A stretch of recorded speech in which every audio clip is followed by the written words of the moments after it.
Welcome to this episode of the $1 Million Mastermind. I'm Larry Weidel, and before we get started, if you want to know exactly how to win again and again, go to weidelonwinning.com/webinar now to watch something I've put together for you. Now let's get going into this episode of $1 Million Mastermind.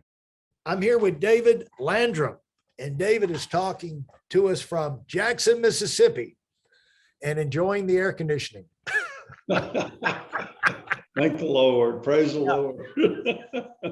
And David has got an organization of 224 offices, 80 in Canada, all the way from Arizona, Phoenix, Arizona, all the way down to South Florida, and impacting people everywhere he goes. David, thanks for taking the time this afternoon. Right. Good to be here, Larry. And we're having a lot of fun talking about winning, real life insights on winning. Let's talk about exploding your life by doing extras.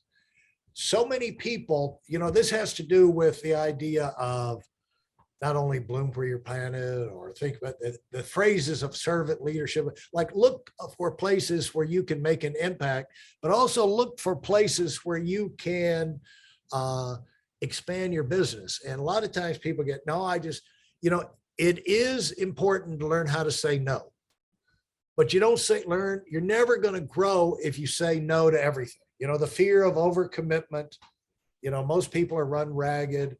And they've got too many things to do and their stress is too high.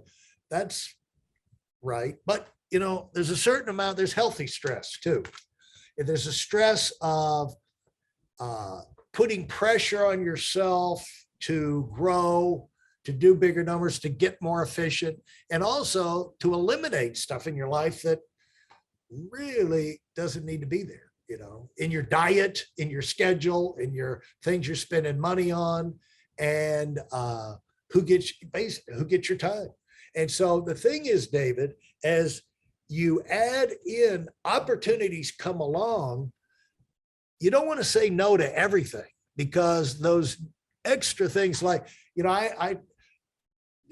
people get involved in community projects and this, that, and the other. And I say, why are you wasting your time on that? Because I just despise meetings. How many meetings have you and I sat in? How many meetings have you and I held, ourselves?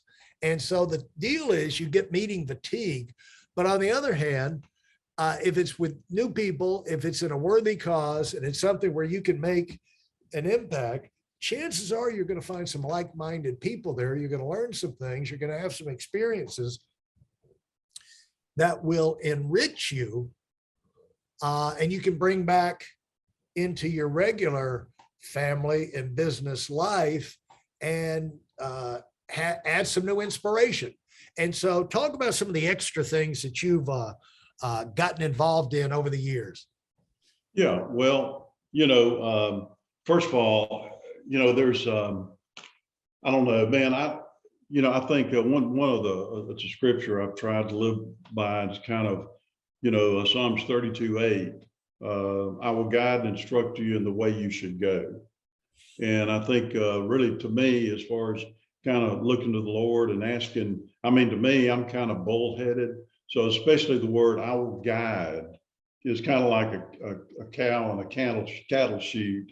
Right. I find like sometimes the Lord has to with electric prod. Yeah. Yeah. Right. A taser. Pop me. Yeah. So, but the thing about it is, and I've gotten over the years. There was one time I was on like 12 different boards, a lot of nonprofits and all that stuff. And I just think that, especially when you're building your business, you need to really kind of narrow things down.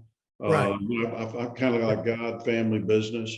You really, to me, there's, but then the other thing, I've been through chapters in my life where once I got kind of financially done, and I remember years ago, I was in, because I mean, I started my business 43 years ago.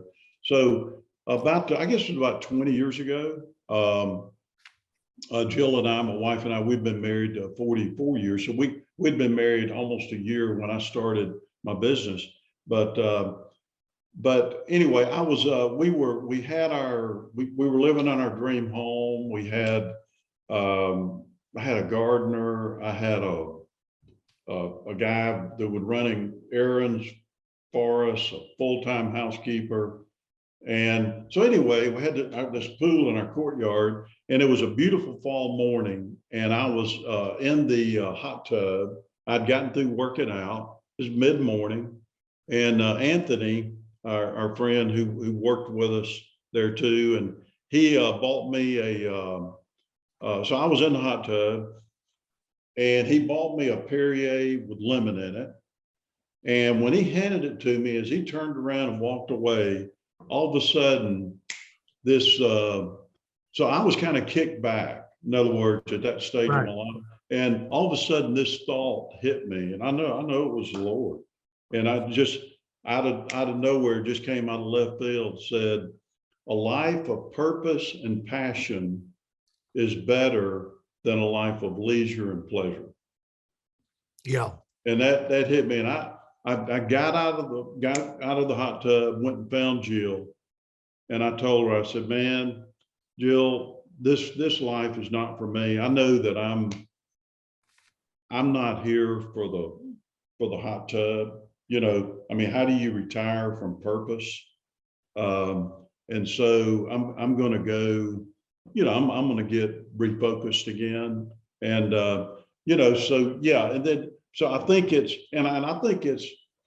know that I have a tendency, because I don't like saying no to things, but I think we do need to learn how to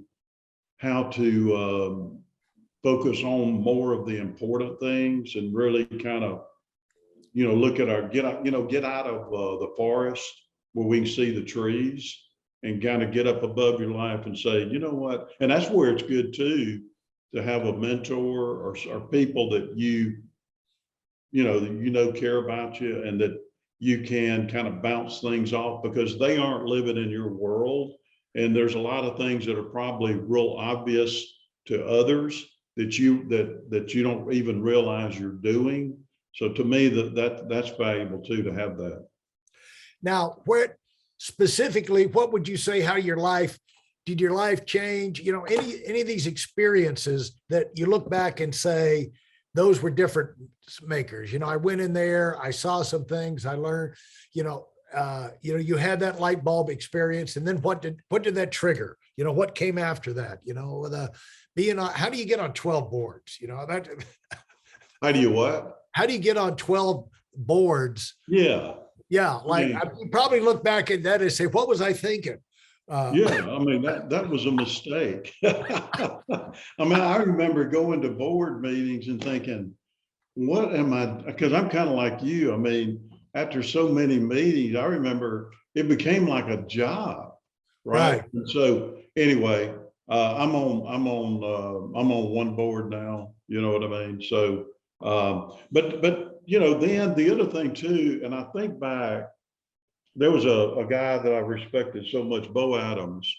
I know, Larry, you know Bo, but I remember one time he did a convention I was out at the Grand Hotel. Jill and I had lunch with Bo, and he came in to speak for me. At that time he was living in, well, I guess he was still in Atlanta then, but anyway, so we had lunch with Bo, and he told me we had been on a pretty good run in our business. And he told me, he said, look, he said, David and Jill, what y'all need to do, the key to making it in business. He said, one, you want to master your craft.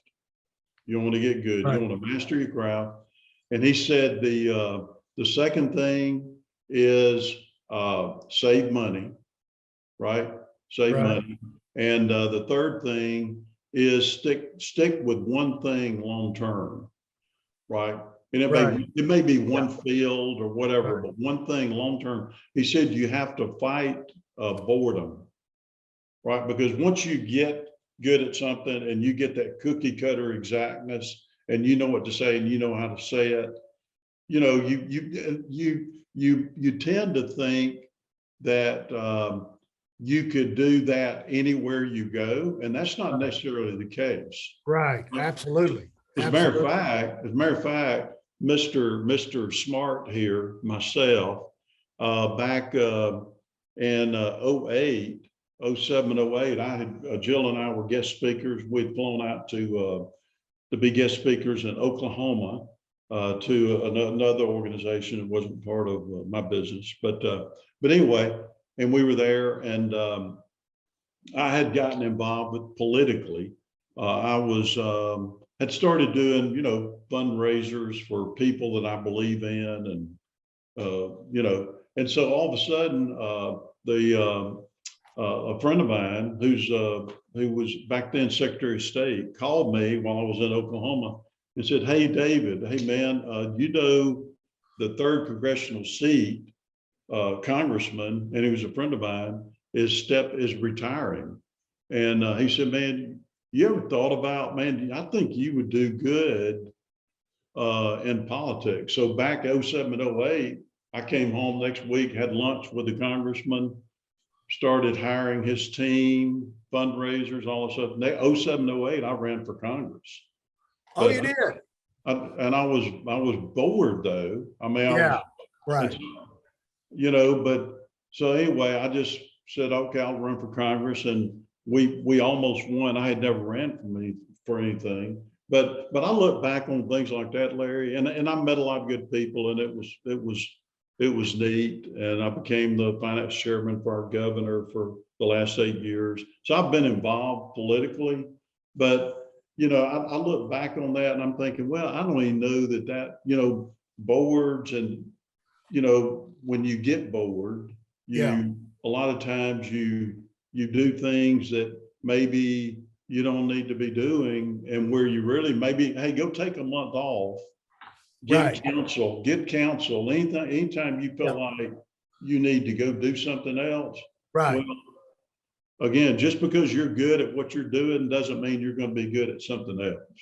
Right. Right. Yeah.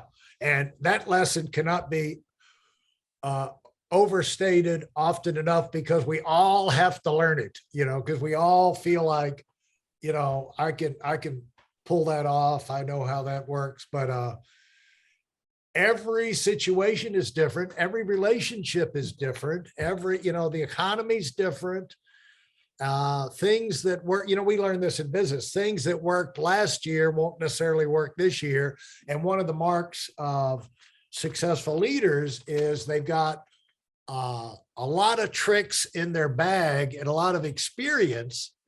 This is why the experienced guy will always beat the inexperienced guy consistently. You know, the inexperienced guy can luck up, but the experienced guy will be able to recognize the telltale sign of, no, let's do this, and let's do it 30%, you know, for 15 minutes, and then we're going to reverse field and go back and do that. You know, they know how to work the knobs, work the controls, and life is complex. And that's one reason, David, I appreciate you, you know, taking the time for this, and where the value of this is the fact that people can learn by listening and hearing how people like yourself have negotiated the complexities, because very few people have been through what you've been through, where you've gotten pulled in a small town. You have success, all of a sudden they want you in everything, don't they? Right. Yeah. Yes. Yeah. Absolutely. It's like what I say about my high school athletic career. I lettered in all sports. I was a star in every team, and it helps if you want to do that to go to a very small school. Yeah, you were the man. Huh? Yeah, because if you show up, you're a starter, you know. And but the thing is that if you bloom business success in a small community, everybody knows your business. Everybody wants a piece of you. You become a Kardashian, and I'm sure you're like a Kardashian in Jackson, Mississippi, and you can get pulled. And people are listening to this. It's like that could be your future. We talked about look at people who have been down the road, 10, 15 years, 20 years further than you and see what happens to them. Well, David's telling you what's happened to him, and maybe you can be a little smarter. But David, what I don't know if it's smarter. It's just that you can learn from, because that was the experience that was cut out for you. I'm sure you made an impact in all those areas. But I would say what I use to stay on track. First of all, we travel a lot. You and I have traveled a lot when you had offices, and we're always expanding. You don't get 200 plus offices if you're not focused on growth and expansion. And you don't get from Phoenix to South Florida without a lot of traveling and meeting new people and going through ups and downs. And that refreshes you. That refreshes you and gives you new insights and new ideas, because you meet new people and all of a sudden these people are pretty sharp, and you wind up, you're training them and you're learning more from them. And so that, I'm sure that played a big role. And also you going up and expanding into Canada and getting that mindset had a large degree of keeping you fresh. But no matter how energized you are, there's going to be times where you hit a lull. Like, Trump was on the attack his entire life, building buildings in New York, and then got in the golf thing, and he's got golf courses and then resorts around the world. Then he runs for president. Now they get to the TV, and then he gets the president, go, go, go, go, go. But now there's a lull, and he's out.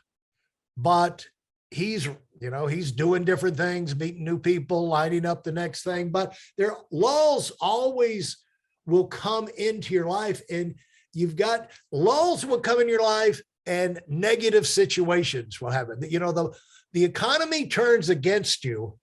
Life turns against you. It's not, if you look at the stock market charts, you see ups and downs. What does that tell you is going to happen to you in every area of your life? Ups and downs. And, you're a pretty stable guy, but you've had to have some really pressure points in your life, David, some challenges when your character's tested, your everything's tested. What have you ever gotten that point? What can you think back to where you've been at that point of, this is just almost too much to bear? Yeah. And, another thought I had, is, and having those times, whether it's, all the business things and, my business, I look back on the last 43 years. We've grown a lot. It's been an incredible run. There were many times though that, I didn't think we were growing like we should be growing. You know what I mean? I look back a lot of my run. It was a lot of frustration. You know what I mean? Because you see more potential in people than they see in themselves. Yeah. That can be very frustrating. Then when you try different things, the congressional thing was very frustrating to me, and then I've invested a good bit in real estate. I started back in 06, bought some property of an old town that used to be there in 1829, was the first courthouse in the county was there, but the railroads went a different direction. So the town dried up and there was nothing but old foundations. Well, I bought the town, and then we're rebuilding the town. It's called Livingston, just outside of Jackson. But anyway, that was kind of a hobby type thing, just on the side, that has been interesting. My dad was a history teacher. I love history. And so, kind of rebuilding this little town, but that, that's been frustrating too. I mean, there's nothing, one thing that I had a thought years ago. What's frustrating about it? Because it seems like you've been building that town for about 20 years. No, well, really the main part started about 10 years ago.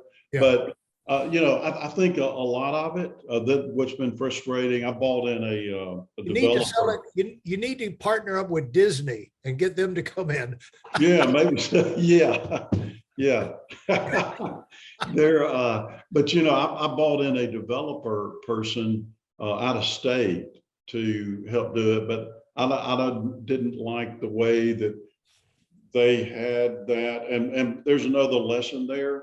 Again, sticking with what you know, right? Right. If you're gonna start your own business, two best things to hire is a good accountant and a good lawyer. Right. Don't ever sign anything that hasn't been reviewed by a great lawyer. Because man, whatever I found out, whatever you sign your name to, man, that'll hold up in court. But Right. so anyway, but we've been trying to, that some of that things that you can't control have been frustrating. But I tell you, Larry, I had a thought years ago. And that is, I've never persevered that I didn't break through, and I've never broken through and regretted persevering, right? Yeah. If you just persevere, if you keep on keeping on, you're going to break through. And then when you break through, you're going to look back and you're going to be glad you kept going. So that is a great lesson. And say it one more time. Yeah, I've never persevered that I didn't break through, and I've never broken through and regretted persevering. Fantastic. David, thanks so much for taking the time. This has been fantastic. Thank you, Larry, man. I've enjoyed it. If you enjoyed what you've heard and are dead serious about finding out for yourself exactly how this works in the real world, I've taken the most valuable business lessons I've learned over 40 years and put them into something for you to watch. Go to whiteelmwinning.com/webinar now in order to move up as fast as possible. I'm Larry Weidel, and I run the $1 Million Mastermind. Go, go, go.